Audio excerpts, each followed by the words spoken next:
وہ تو سمجھ رہی تھی کہ وہ آئے گا اور اس کے منہ پر تھپڑ مار دے گا، مگر سبتین نے ایسا کچھ نہیں کیا۔ اس نے کپڑے تبدیل کیے اور خاموشی سے جا کر بیڈ پر لیٹ گیا۔ میں جانتی ہوں میں عامر کی نہیں رہی، تو اس لیے آپ پر تھوپی گئی ہی۔ بیڈ پر لیٹتے سبتین کا وجود ساکت ہوا، چہرہ سخت اور سانس بے قابو ہو چکی تھی۔ اسے کچھ دیر پہلے کچھ تصویریں موصول ہوئی تھی، انہیں دیکھنے کے بعد وہ گنگ ہو گیا تھا۔ اسے غصہ اس بات کا نہیں تھا کہ حور کے کردار خراب ہونے کے بعد اسے آپشن سمجھا گیا تھا، دکھ اسے اس بات کا تھا کہ اس سے اتنی بڑی بات چھپائی گئی۔ وہ تو حور کو ہر حال میں قبول کر سکتا تھا، مگر یہ زیادتی تھی اس کے ساتھ۔ رات آنکھوں میں گتی، جانے کون سے لمحے تھے۔ رات کو تھک کر حور اس کے پہلو میں لیٹ گئی تھی۔ سبتین نے چہرہ اس کی طرف کیا، اپنے گندمی ہاتھ اس کے چہرے کی طرف بڑھایا اور پھر روک لیا۔ اس کی سفید چہرے پر اپنا گندمی ہاتھ اسے اچھا نہیں لگا تھا۔ اگلی صبح ویسے ہی سوگوار تھی۔ وہ داجی سے ناراض تھا۔ آپ نے مجھ سے اتنی بڑی بات چھپائی داجی؟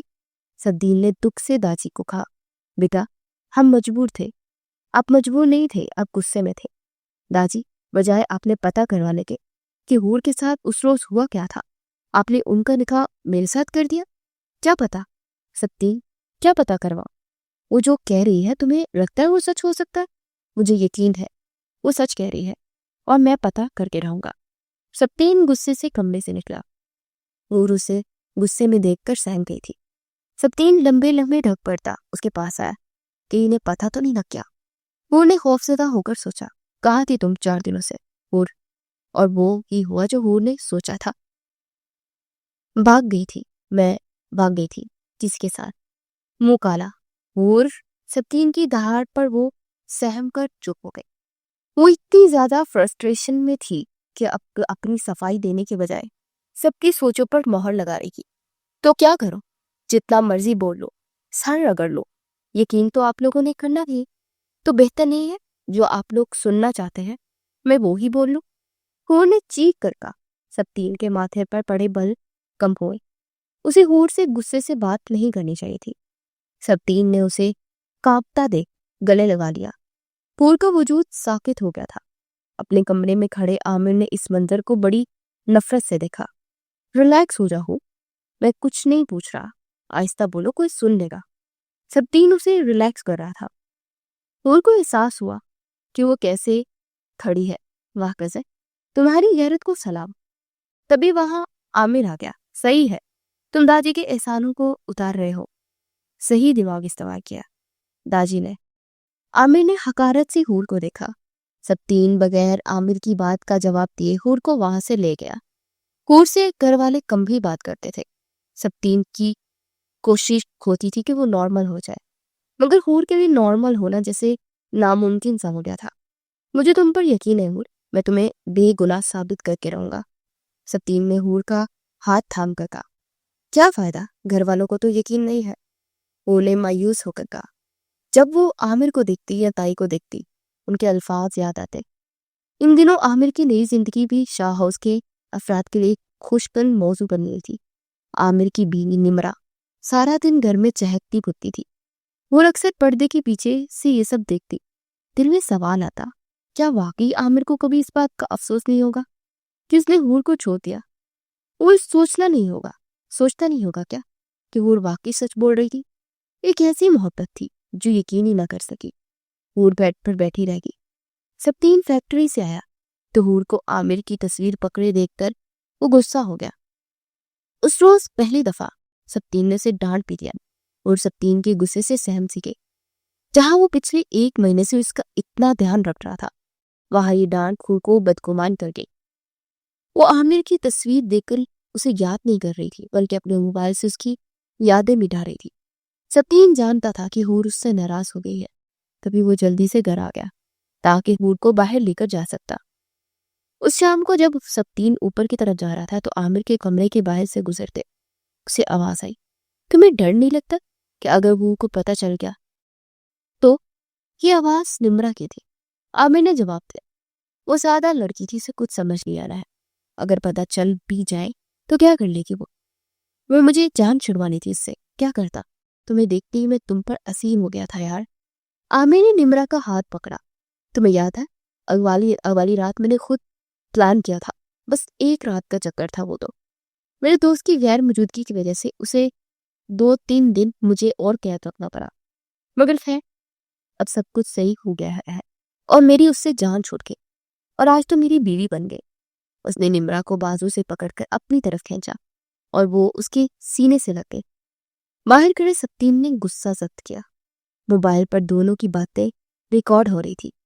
آج وہ اپنی حور کو بے گناہ ثابت کر دیتا. سبتین کمرے میں آیا تو حور اسے دیکھ کر جانے لگی. میری بات سنو حور. سبتین نے حور کو پکارا مگر اس نے انسنا کر دیا. تبھی سبتین نے ریکارڈنگ پلے کر دی. حور کے قدم وہی رک گئے. دل کی دھڑکن جیسے بند ہو گئی. اس نے خود کو دیوار کے ساتھ لگایا اور سانس روک کر سننے لگی. نمرا کی ہنسی پر تو جیسے اس کے دل پر درد اٹھنے لگا. عامر کی آواز تھی. باقی ویسے ہی حور سے سب بدگمان ہو گئے تھے. داجی کو میں نے کہا کہ میں کسی اور سے شادی کرنا چاہتا ہوں. انہوں نے میری بات مان لی اور ایسے تم میری بیوی بن گئی اور اس حور کو سبتین کے پلے باندھ دیا. ویسے بھی سبتین کی زندگی میں تو کچھ تھا نہیں. وہ ہمارے ٹکڑوں میں ہی پل رہا ہے. داجی کی بات تو اس کے لیے پتھر پر لکیر ہوتی ہے. وہ کیسے انکار کرتا؟ ہمرا عامر کو دیکھ کر مسکرائی. اسے بھی حور پہلے روز سے ہی پسند نہیں تھی. حور نے آنسو بھری نظروں سے سبتین کو دیکھا. تمہیں بے گناہ ثابت کر کے رہوں گا. سبتین خاموشی سے موبائل اٹھا کر کمرے سے باہر نکل گیا. نیچے صحن میں داجی اپنی مخصوص کرسی پر بیٹھے شام کی چائے کے گھونٹ دے رہے تھے. ان کے پاس امیش بیگم اور رفیہ بیگم بھی موجود تھی. سبتین نے سلام کیا, موبائل ان کے سامنے رکھا اور بغیر کچھ کہے ریکارڈنگ پلے کر دی. جیسے ہی نمرا کی سازش, عامر کی اعترافی گفتگو اور سب حقائق سامنے آئے, رفیہ بیگم کا چہرہ سفید پڑ گیا. داجی آنکھیں بند کر کے پوری بات سنتے رہے اور ایک دم سے کھڑے ہوئے. انہوں نے ملازم کو اشارہ کیا. لمحوں میں عامر کو وہاں لا کر کھڑا کر دیا. اس کی بیوی بھی پیچھے پیچھے ہی آئی. عامر نے ریکارڈنگ سنی. پہلے جٹلانے کی کوشش کی مگر پھر داجی کے لہجے اور سبتین کی آنکھوں کی سنجیدگی نے اسے خاموش کر دیا. پھر آخر کار اس نے کہا, چلو مان لیا میں نے کیا, لیکن کیا فرق پڑتا ہے؟ آپ نے جو کرنا تھا کر تو لیا ہے. اس بہانے آپ کے چہیتے کا نکاح ہو گیا. داجی کرسی سے اٹھے اور اس کے منہ پر تھپڑ دے مارا. اتنا گھناؤنک ہے, گھر کی بچی کی عزت خراب کرنے کی کوشش کی. ایسے شخص کی ہمارے خاندان میں کوئی جگہ نہیں. اپنی بیوی کو لو اور دفع ہو جاؤ. مگر داجی, مسز عمر نے کچھ کہنا چاہا. سب چپ تھے. عامر کے چہرے پر ہوائیاں اڑ رہی تھی مگر اب اسے کچھ کہنے کا حق نہیں تھا. داجی نے حور کو بلوایا جو فاصلے پر سب کو دیکھ رہی تھی. داجی نے ہاتھ اس کے سامنے جوڑے. بیٹا ہمیں معاف کر دو, ہم نے تمہارا اعتبار نہیں کیا.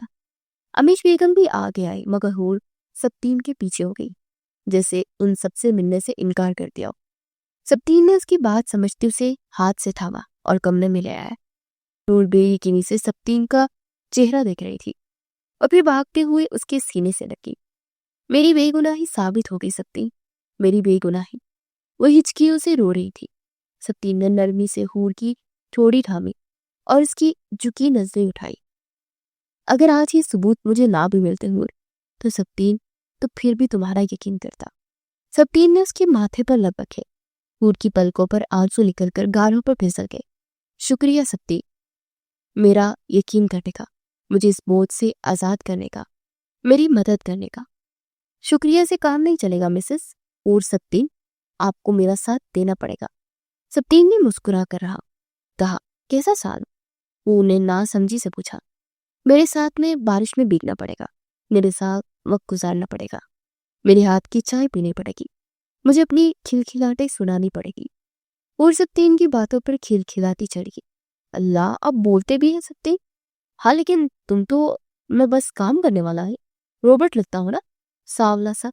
سبتین نے ناراضگی سے نہیں کہا تھا, بس مصنوعی خفگی تھی. وہ نے چونک کر اسے دیکھا. آپ نے میری باتیں سن لی تھی؟ وہ نے شرمندہ ہو کر کہا. میں نے وہ غصے میں کہا تھا, سچی دل سے نہیں کہا تھا. کیسا غصہ؟ سبتین نے اس کی گرد باہر ڈال دی. آپ زیادہ وچیا ہے عامر سے. تو جب انم یا کوئی اور آپ کی تعریف کرتا تھا تو میں غصے سے کہہ دیتی تھی سوری، اور اس نے اس کے دل سے آخری بات بھی نکال دی تھی، شرطیں تمہارے سامنے رکھتی ہیں، میں نے دیکھ لو قبول ہے تو معافی مل جائے گی۔ سبطین نے شریر لہجے میں کہا، مجھے آپ کا ساتھ اور آپ کا ساتھ سب قبول ہے سبطین شاہ، کیونکہ آپ میرے محافظ ہیں۔ اس نے اپنے بازو سبطین کے گلے میں ڈال کر ایڑی اونچی کرتے اس کے کان میں سرگوشی کرتے اسے اس کے صبر کا پھل دے دیا تھا۔